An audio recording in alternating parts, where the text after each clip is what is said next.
kasus yang akan kita bahas hari ini adalah tentang penculikan, pemerkosaan, penyiksaan, dan pembunuhan dengan detail yang sangat grafis terhadap perempuan-perempuan di bawah umur.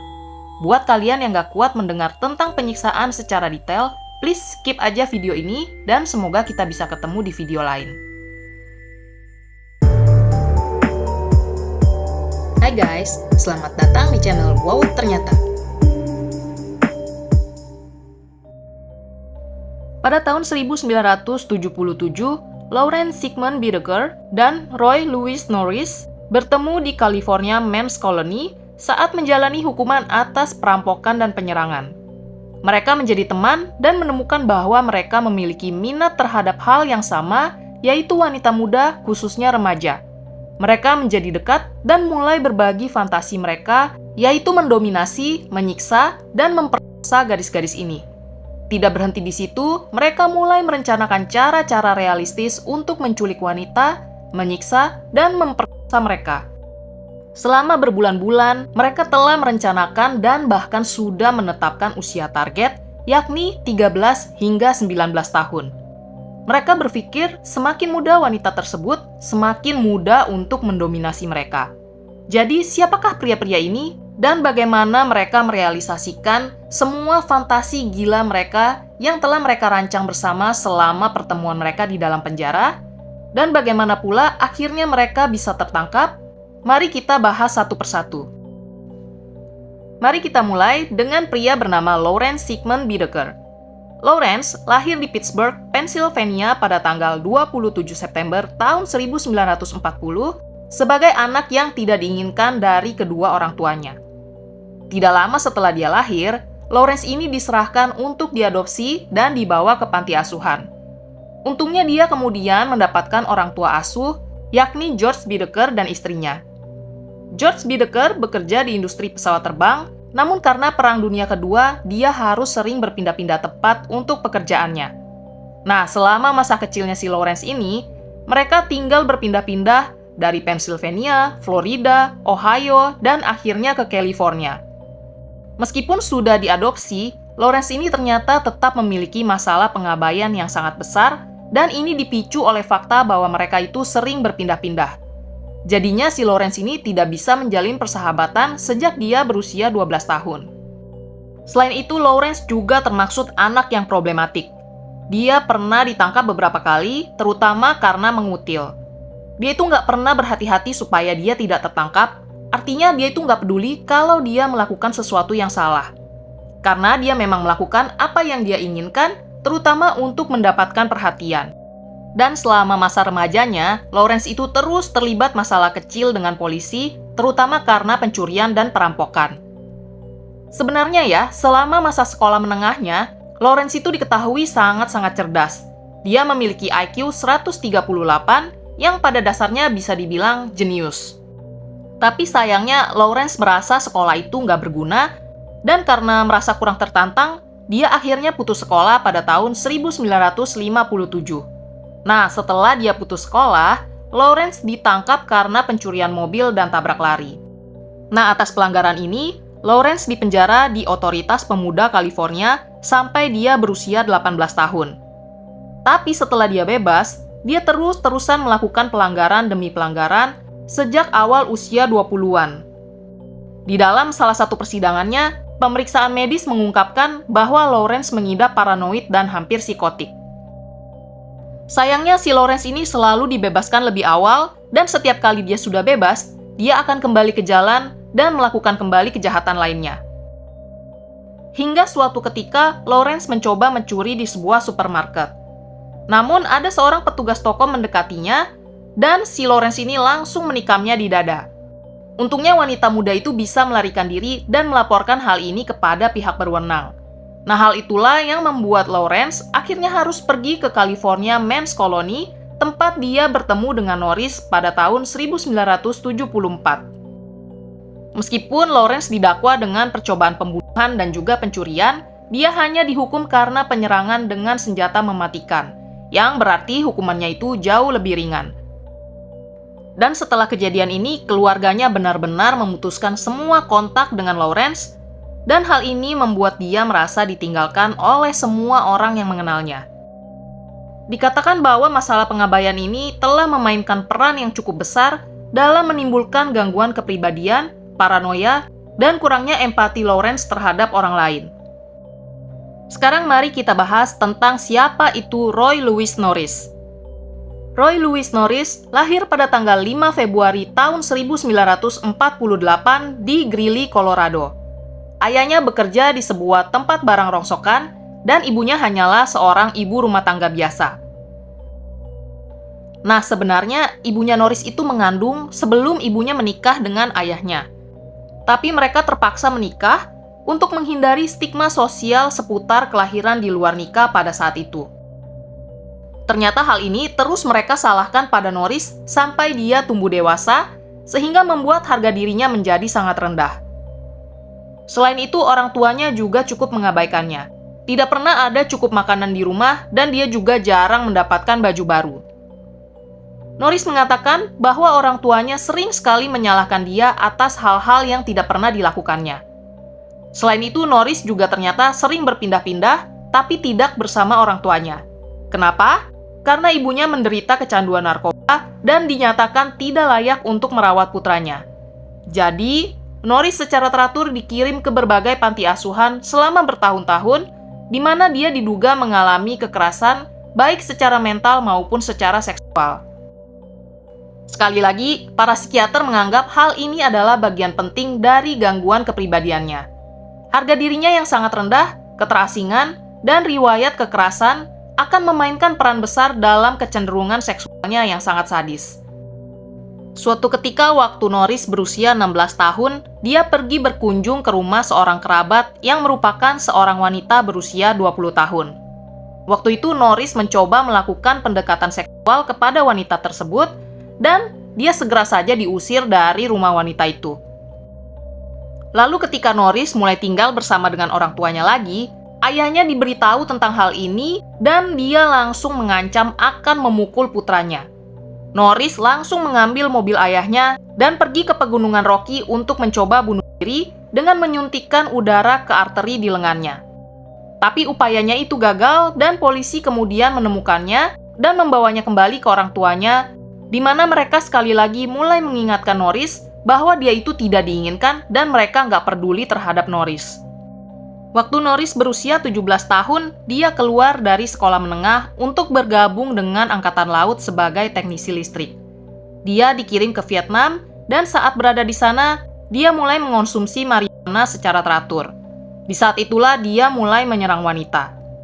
Angkatan Laut pun mengusirnya dan mengirim Norris pulang. Saat kembali ke California pada tahun 1969, Norris mulai melakukan kejahatan. Tak lama setelah dia kembali, Norris mencoba memperkosa seorang pengemudi taksi wanita. Dia didakwa atas tuduhan pemerkosaan, penyerangan, dan percobaan pemerkosaan. Namun 3 bulan kemudian dia sudah dibebaskan. Setelah itu Norris kembali melakukan kejahatan. Dia mencoba membobol rumah seorang wanita setelah wanita itu menolak mengizinkannya masuk. Beberapa bulan kemudian, dia juga menyerang seorang mahasiswa dari Universitas San Diego yang selama ini telah dibuntutinya. Norris mengambil batu, memukul kepalanya, lalu membenturkan kepala wanita itu ke trotoar. Untungnya wanita itu secara ajaib selamat, dan Norris akhirnya didakwa atas tuduhan penyerangan dengan senjata mematikan. Norris pun dikirim ke rumah sakit jiwa setelah psikiater menganggapnya berbahaya karena kepribadian skizoidnya. Norris dibebaskan pada tahun 1975, dan kemudian dia menjalani masa percobaan selama 5 tahun, karena pemeriksaan menentukan bahwa dia tidak lagi membahayakan bagi orang lain. Sayangnya keputusan itu ternyata adalah salah. Karena 3 bulan kemudian, waktu Norris mengendarai sepeda motornya di Pantai Redondo, dia menawari seorang wanita untuk diajak jalan-jalan. Tapi wanita itu menolaknya. Norris kemudian memarkir sepeda motornya dan mencoba mencekik wanita berusia 27 tahun itu dengan menggunakan syalnya sendiri. Lalu wanita itu pun diperkosa di semak-semak. Setelah itu si wanita melaporkan hal ini kepada polisi, dan untungnya berkat sepeda motor itu, polisi berhasil mengidentifikasi Norris dan dia dikirim ke California Men's Colony dengan tuduhan pemerkosaan. Jadi beginilah pertemuan antara Lawrence dan juga Norris. Mereka kemudian menjadi teman setelah Lawrence menyelamatkan Norris dari beberapa serangan yang dilakukan oleh tahanan lain. Setelah mereka mulai jadi dekat, mereka pun mulai lebih terbuka satu sama lain tentang rahasia-rahasia mereka.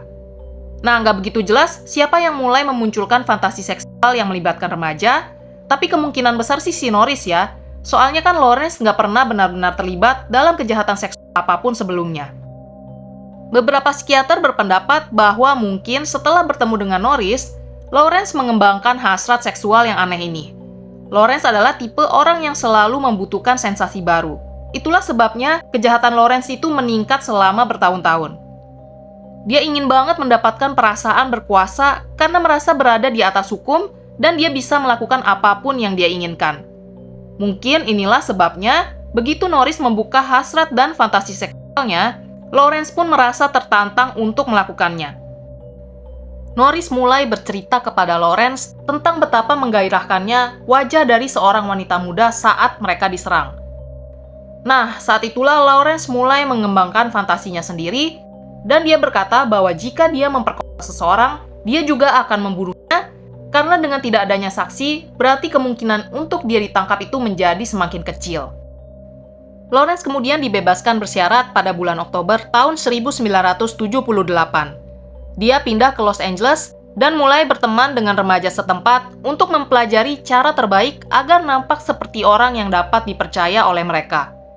Dia menawarkan mereka marijuana atau alkohol, bersikap cool di sekitar mereka, dan mengamati bagaimana reaksi mereka. Norris dibebaskan 3 bulan kemudian, yaitu pada bulan Januari tahun 1979. Dia pindah dengan ibunya dan kembali bekerja sebagai tukang listrik. Suatu hari, Norris menerima surat dari Lawrence yang mengundangnya untuk melanjutkan rencana mereka. Kedua pria itu pun bertemu dan mereka mengumpulkan sejumlah uang untuk membeli sebuah mobil van GMC Vandura tahun 1977 yang berwarna silver dan tidak memiliki jendela di bagian belakang serta memiliki pintu geser di sisi penumpang. Mereka kemudian memodifikasinya dan memasang tempat tidur lipat di bagian belakang.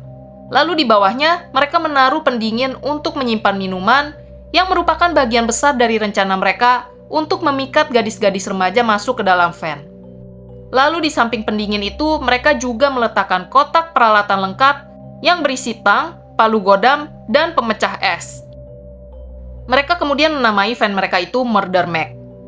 Nah, begitu kendaraannya siap, Lawrence dan Norris menghabiskan waktu berminggu-minggu berkendara naik turun di jalan raya dan mengunjungi pantai-pantai setempat. Mereka mulai tuh menggoda gadis-gadis, menawari mereka alkohol dan marijuana, bahkan mengambil foto mereka menggunakan Polaroid. Tapi waktu itu mereka tidak menyakiti siapapun. Karena bagi mereka ini tuh cuma uji coba karena mereka ingin mempelajari area terbaik, metode terbaik, dan alasan terbaik untuk menculik gadis remaja. Area ini dipenuhi dengan pejalan kaki dan gadis-gadis muda yang meminta tumpangan ke pantai atau diantar ke kota. Lawrence dan Norris pun menemukan fire road atau sebuah jalan yang dibangun untuk pengelolaan kebakaran di dalam pegunungan, area yang sebenarnya berpagar dan terkunci. Tetapi Lawrence mengeluarkan kotak peralatannya dan dia berhasil membuka kunci tersebut. Nah, di fire road ini sebenarnya ada area yang tidak dapat diakses oleh kendaraan. Mereka harus melalui itu dengan berjalan kaki. Dan di sana juga ada sejumlah besar jurang dan tebing yang sangat cocok untuk dijadikan tempat pembuangan mayat. Apapun yang jatuh dari tebing akan dilibas habis oleh hewan-hewan liar. Nah, sekarang kendaraannya sudah siap, tempatnya pun sudah siap, mereka pun mulai melakukan uji coba ini dengan menjemput gadis-gadis dari pantai ke pegunungan. Tapi sekali lagi ya, di sini mereka tidak melukai siapapun. Mereka cuma mau menguji berapa lama waktu yang mereka perlukan untuk berkendara ke pegunungan tersebut dan berapa lama mereka dapat mengalihkan perhatian gadis-gadis itu dengan menggunakan ganja dan juga alkohol. Hal ini mereka lakukan untuk memantapkan aksi mereka selanjutnya. Sebagian besar dari gadis-gadis ini adalah gadis remaja yang ingin melanggar beberapa aturan, jadi mereka dengan sukarela masuk ke dalam mobil van bersama dengan 2 pria parubaya. Namun, jika di antara gadis-gadis itu ada yang menolak, mereka masih punya rencana cadangan. Norris akan bersembunyi di belakang mobil van dan menyambar gadis tersebut dari pintu geser penumpang. Mereka berencana untuk menaikkan volume radio agar suara teriakan dari para gadis itu tidak terdengar. Sekarang rencana mereka sudah siap untuk dijalankan. Pada tanggal 24 Juni tahun 1979, Lucinda Linshaver atau yang lebih akrab dipanggil Cindy, seorang gadis yang berusia 16 tahun, baru saja meninggalkan pertemuan gereja di Pantai Redondo. Gadis berambut pirang dan bermata biru itu bertemu dengan Lawrence dan Norris saat dia sedang berjalan pulang. Lawrence dan Norris yang melihat Cindy kemudian menawari dia tumpangan, tapi Cindy menolak. Kemudian mereka nggak kehabisan akal. Mereka pun parkir di jalan yang agak jauh dan Norris bersandar ke mobil van dari pintu geser supaya Cindy tidak bisa melihatnya dari balik pintu. Ketika Cindy melewati mobil van mereka, Norris langsung menyeretnya masuk, sementara Lawrence menyalakan radio dengan suara keras, lalu dia segera melajukan van mereka. Di belakang, si Norris mengikat lengan dan kaki Cindy, kemudian menyumpal mulutnya dengan menggunakan lakban. Lawrence pun segera menyetir ke tempat persembunyian mereka di pegunungan San Gabriel. Walaupun ya, awalnya itu Cindy terus-terusan teriak-teriak, tapi dengan cepat dia segera menenangkan diri. Dalam catatannya Lawrence, ditulis bahwa Cindy menunjukkan pengendalian diri yang luar biasa dan penerimaan yang tenang terhadap kondisi yang tidak dapat dia kendalikan. Dia nggak meneteskan air mata, nggak melakukan perlawanan, dan tidak menunjukkan kekhawatiran besar akan keselamatannya. Sesampainya mereka di pegunungan San Gabriel, Norris lah yang lebih dulu memperkosa Cindy.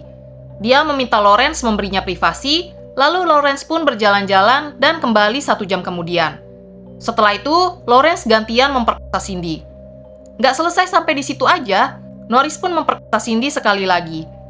Saat itu Cindy bertanya kepada Norris apakah dia akan membunuhnya.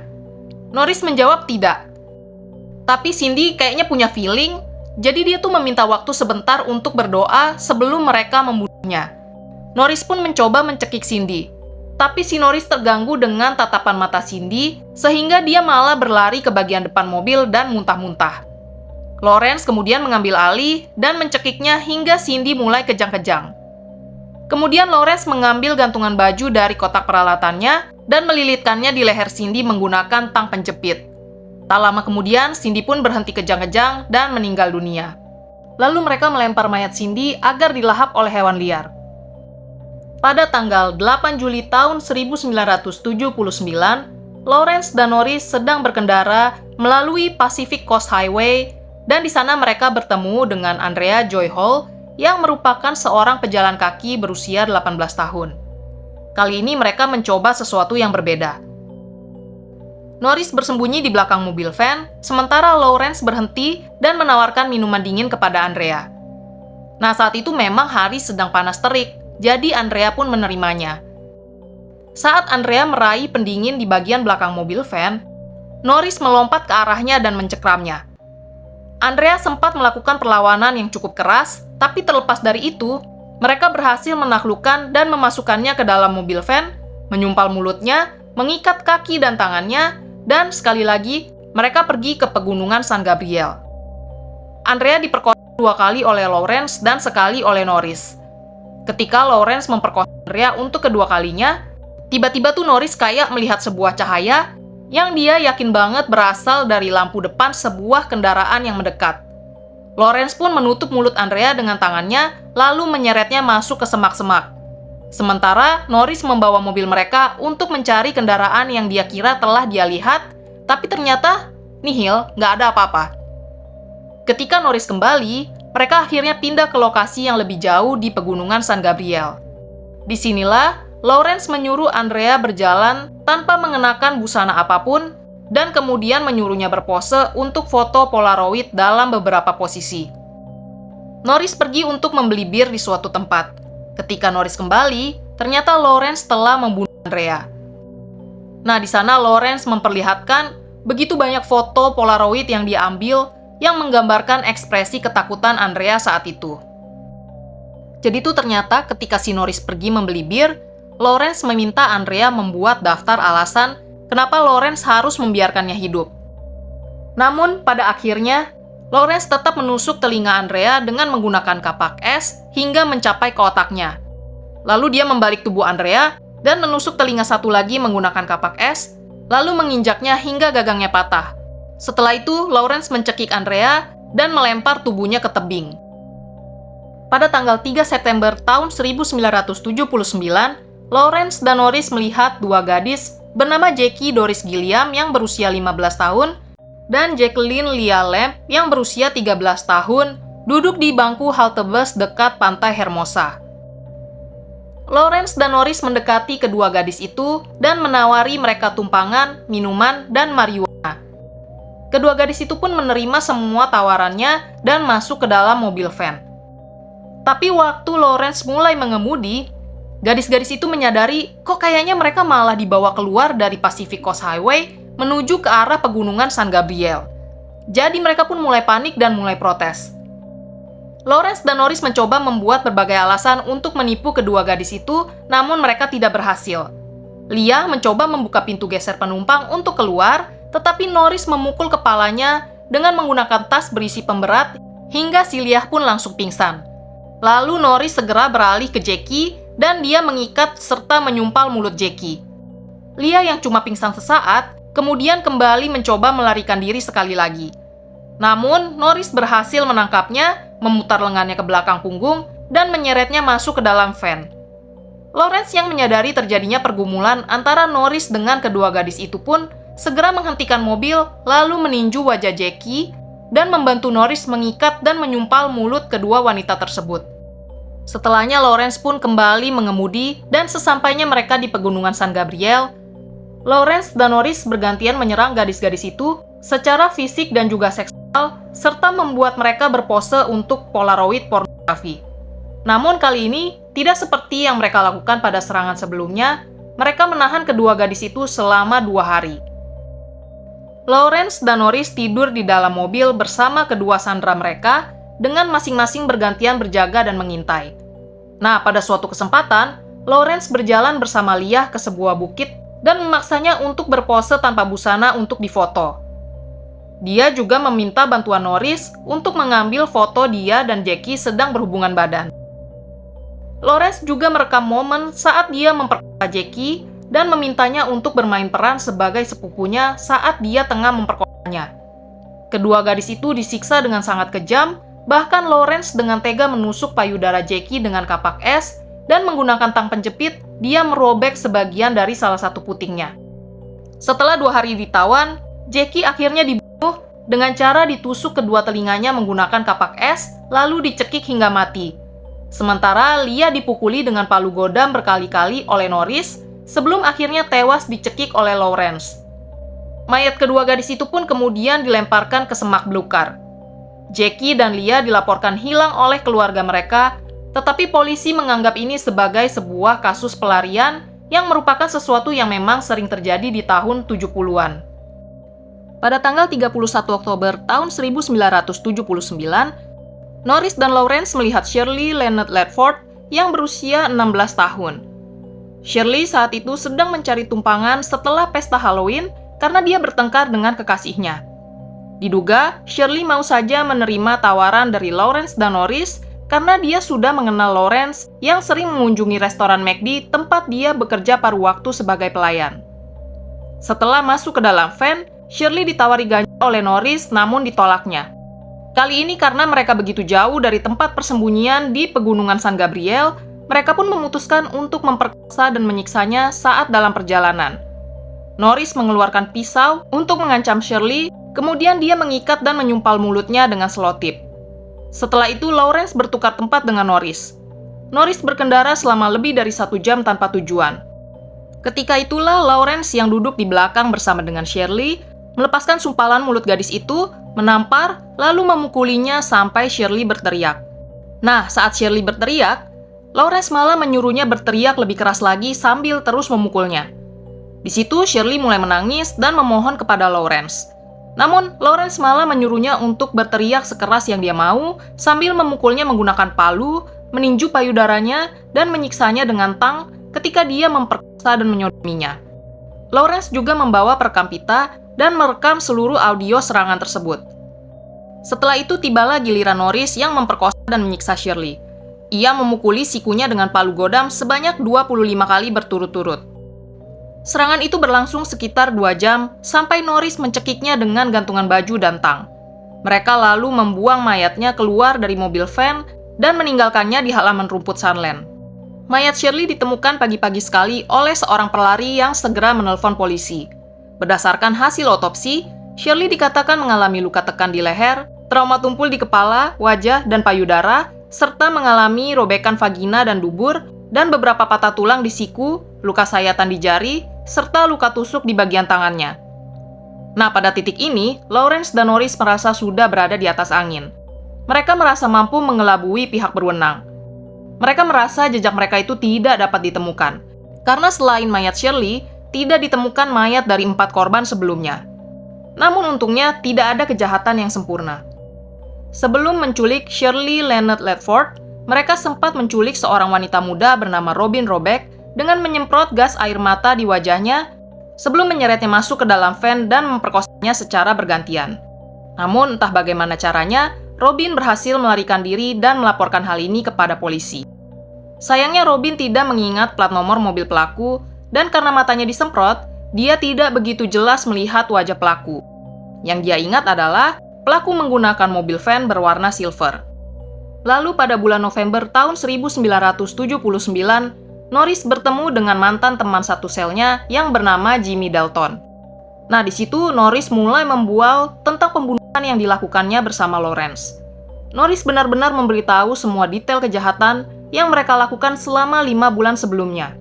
Norris juga mengungkapkan kepada Dalton bahwa selain dari 5 gadis yang mereka bunuh, ada 3 insiden tambahan di mana ada 1 orang gadis yang mereka perkosa namun berhasil melarikan diri. Nah, di situ sebenarnya Dalton tidak menanggapinya dengan serius karena menurut dia, Norris adalah pria yang aneh.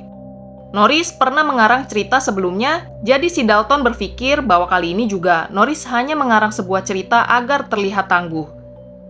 Namun, ketika media mulai membicarakan tentang penemuan mayat Shirley dan cedera yang dialaminya, Dalton baru ngeh tuh kalau semua itu persis sekali seperti apa yang diceritakan oleh Norris. Akhirnya Dalton berkonsultasi dengan pengacaranya, dan mereka pun bersama-sama melaporkan hal ini kepada polisi. Awalnya, polisi nggak percaya dengan kata-kata mantan narapidana itu. Namun, ketika dia menyebutkan bahwa Norris dan Lawrence berkeliling dengan menggunakan mobil van berwarna perak, dan bahwa mereka pernah menyemprot gas air mata kepada seorang wanita yang berhasil melarikan diri, detektif yang menangani kasus itu pun segera menghubungkannya dengan kesaksian korban pemerkosaan dari bulan sebelumnya. Polisi kembali menemui Robin dan menunjukkan serangkaian foto tersangka. Di situ tanpa ragu, Robin mampu mengidentifikasi 2 foto dari serangkaian foto yang ditunjukkan kepadanya. Dan 2 foto tersebut adalah foto dari Lawrence dan juga Norris. Setelah mendapatkan 2 tersangka, polisi terus mengawasi mereka dan menunggu saat yang tepat untuk bisa menangkapnya. Pada tanggal 20 November tahun 1979, Norris ditangkap saat menjual marijuana sehingga melanggar pembebasan bersyaratnya. Dan pada hari yang sama, Lawrence ditangkap di Motel Burbank atas tuduhan pemerkosaan terhadap Robin Robeck. Polisi segera melakukan pemeriksaan di apartemen Lawrence dan menemukan beberapa foto Polaroid yang dipastikan menggambarkan Leah dan Jackie yang dilaporkan hilang pada tahun yang sama. Kemudian mereka memeriksa mobil van milik Lawrence dan menemukan sebuah palu godam, sebuah kantong berisi pemberat, sebuah buku tentang cara menemukan frekuensi radio polisi, sebotol Vaseline, 2 kalung yang diidentifikasi milik korban, dan rekaman pita seorang wanita yang berteriak memohon belas kasihan saat disiksa dan dilecehkan di dalam mobil. Ibu Shirley kemudian mengidentifikasi bahwa benar suara dalam rekaman pita tersebut adalah milik putri satu-satunya, yakni Shirley Lynette Ledford. Polisi juga menemukan 7 botol berisi berbagai bahan asam di dalam motel Lawrence yang diduga akan digunakan pada korban berikutnya. Sementara di dalam apartemen Norris, polisi menemukan gelang yang diambil dari tubuh Shirley sebagai souvenir. Di rumah Lawrence dan Norris juga ditemukan foto Polaroid dari sekitar 500 gadis muda yang sebagian besar nampaknya diambil diam-diam di Pantai Redondo dan Pantai Hermosa. Pada tanggal 30 November tahun 1979, Norris menghadiri sidang pendahuluan terkait pemerkosaan Robin Robeck. Norris nampak mulai menunjukkan tanda-tanda stres. Awalnya Norris menyangkal semua keterlibatannya dalam semua kasus pemerkosaan dan pembunuhan tersebut. Setelah dihadapkan dengan bukti yang berhasil dikumpulkan oleh para penyidik, Norris pun mengaku bersalah, namun dia mengatakan bahwa Lawrence lah dalang dibalik semua kejadian itu. Norris juga setuju untuk menunjukkan di mana mereka membuang mayat gadis-gadis yang telah mereka culik, perkosa, dan bunuh. Namun, meskipun dilakukan pencarian secara ekstensif, mayat dari Lucinda Lynn Shaver dan Andrea Joy Hall tidak pernah ditemukan. Pada tanggal 9 Februarinya, mayat Jackie dan Leah ditemukan sudah menjadi kerangka di jurang di samping dasar sungai yang kering. Sebuah kapak es masih tertancap di tengkorak Jackie, sementara pada tengkorak Leah ditemukan banyak lekukan yang membuktikan banyaknya pukulan palu yang dia terima di sekujur tubuhnya. Pada bulan Februari tahun 1980, Norris dan Lawrence secara resmi didakwa atas pembunuhan kelima gadis tersebut. Pada tanggal 18 Maret, Norris mengaku bersalah dan ditawari kesepakatan untuk bersaksi melawan Lawrence dengan imbalan dia tidak akan dihukum mati. Namun, Lawrence tetap mempertahankan ketidakbersalahannya dan tidak pernah mengakui tuduhan apapun. Pada tanggal 7 Mei tahun 1980, Norris dijatuhi hukuman 45 tahun hingga penjara seumur hidup dengan kemungkinan bebas bersyarat mulai tahun 2010. Pada tanggal 24 April tahun 1980, Lawrence didakwa atas 29 tuduhan penculikan, pemerkosaan, sodomi, dan pembunuhan, serta berbagai tuduhan konspirasi kriminal dan kepemilikan senjata api. Ia juga didakwa dengan 2 tuduhan konspirasi untuk melakukan pembunuhan sejak Desember tahun 1979, di mana dia gagal membujuk 2 narapidana yang akan dibebaskan untuk membunuh Robin Robeck dalam rangka mencegahnya bersaksi melawan Lawrence di persidangan. Lawrence tidak melakukan pembelaan dan persidangannya dimulai pada tanggal 19 Januari tahun 1981. Saksi dalam persidangan Lawrence adalah Norris, di mana dia bersaksi tentang perkenalannya dengan Lawrence serta perencanaan jahat mereka untuk menculik dan memperkosa para gadis muda. Norris juga menceritakan kronologi dari kelima pembunuhan yang dilakukan oleh Lawrence. Beberapa saksi lainnya mengaku bahwa Lawrence telah menunjukkan foto-foto korban yang dia simpan sebagai kenang-kenangan, dan salah seorang tetangga Lawrence mengaku bahwa dia pernah diperdengarkan rekaman kaset di mana dia mendengar 2 gadis berteriak, sementara Lawrence tertawa di dalam rekaman tersebut. Saksi lainnya adalah teman satu sel Lawrence yang bernama Lloyd Douglas, yang bersaksi bahwa Lawrence telah bercerita kepadanya tentang rincian penyiksaan yang telah Lawrence lakukan kepada Jackie dan Leah. Bukti yang paling memberatkan adalah rekaman audio berdurasi 17 menit, di mana Shirley Lynette Ledford disiksa dan dilecehkan. Menurut Norris, Lawrence telah memutar audio itu berulang kali saat menyetir selama beberapa minggu sebelum penangkapannya dan menganggap itu sangat lucu. Lebih dari 100 orang hadir di ruang sidang ketika rekaman itu diputar, dan banyak anggota juri dan juga penonton menangis saat mendengarnya. Beberapa penonton bahkan menutup kepala mereka dengan tangan, menyeka air mata mereka, bahkan ada yang bergegas keluar dari ruang sidang sebelum rekaman itu selesai diputar. Sedangkan Lawrence sendiri tidak terganggu saat mendengarkan rekaman itu dan malahan tersenyum selama audio itu diputar. Sidang Lawrence berlangsung selama lebih dari 3 minggu, dan pada tanggal 17 Februari tahun 1981, Lawrence dinyatakan bersalah atas 5 tuduhan pembunuhan tingkat pertama, 1 tuduhan konspirasi untuk melakukan pembunuhan tingkat pertama, 5 tuduhan penculikan, 1 tuduhan sodomi, dan 3 tuduhan kepemilikan senjata api ilegal, dan pada tanggal 24 Maret, ia dijatuhi hukuman mati. Lawrence dan Norris dikirim ke penjara yang berbeda karena Norris memiliki kesempatan untuk bebas bersyarat, dan Norris menunjukkan perilaku baik dan juga cukup rendah hati. Sementara Lawrence, yang berulang kali mengajukan banding atas putusan Mahkamah Agung agar dia dieksekusi, tidak pernah menunjukkan penyesalan atas kejahatannya, selain penyesalan karena akhirnya dia dan Norris tertangkap. Selain itu, Lawrence juga cukup menyulitkan karena selama di penjara, dia mengajukan lebih dari 40 tuntutan hukum yang tidak penting atas masalah-masalah sepele, seperti saat dia disuguhi kue yang rusak dan roti lapis yang remuk oleh kafetaria penjara. Sayangnya Lawrence meninggal saat menunggu eksekusinya di penjara negara bagian San Quentin pada tanggal 13 Desember tahun 2019 di usia 79 tahun akibat penyebab alamiah. Sementara Norris yang dipenjara di fasilitas pemasyarakatan Richard J. Donovan meninggal akibat sebab alamiah pada tanggal 24 Februari tahun 2020 pada usia 72 tahun. Norris yang seharusnya mendapatkan pembebasan bersyarat pada tahun 2010 menolak untuk menghadiri sidang pembebasan bersyaratnya sehingga secara otomatis menunda kelayakan pembebasan bersyaratnya selama 10 tahun lagi dan ia tetap dipenjara sampai dia tewas. Stephen Kay, jaksa penuntut hukum dalam kasus ini, masih menganggap kasus pembunuhan yang dilakukan oleh Lawrence dan Norris sebagai kasus kriminal terburuk yang pernah dihadapinya. Sementara Paul Bynum, kepala penyelidik pembunuhan yang dilakukan oleh Lawrence dan Norris, bunuh diri pada bulan Desember tahun 1987 saat dia berusia 39 tahun. Dalam catatan bunuh dirinya yang terdiri dari 10 halaman, dia mengatakan bahwa kasus pembunuhan yang dilakukan oleh Lawrence dan Norris telah menghantuinya dan dia mengaku bahwa dia sangat takut kalau mereka akan dibebaskan dari penjara.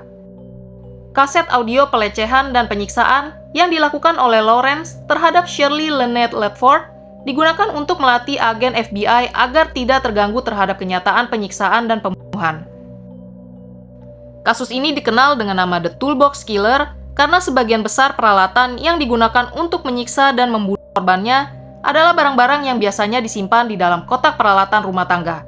Kasus ini telah menjadi bahan bagi beberapa media, film dokumenter, buku, dan serial dokumenter kriminal. Kasus ini telah menjadi salah satu kasus kriminal paling mengerikan dalam sejarah Amerika Serikat. So guys, segitu dulu video kali ini. Semoga kalian gak bosen dengernya karena durasinya yang panjang banget. Dan gue minta tolong bantu like dan komen serta di subscribe karena video kali ini pasti kena dolar kuning. Setidaknya dukungan subscribe dan like kalian bisa membantu channel ini supaya bisa lebih berkembang lagi. Akhir kata, terima kasih sudah menonton sampai habis dan sampai jumpa di video selanjutnya.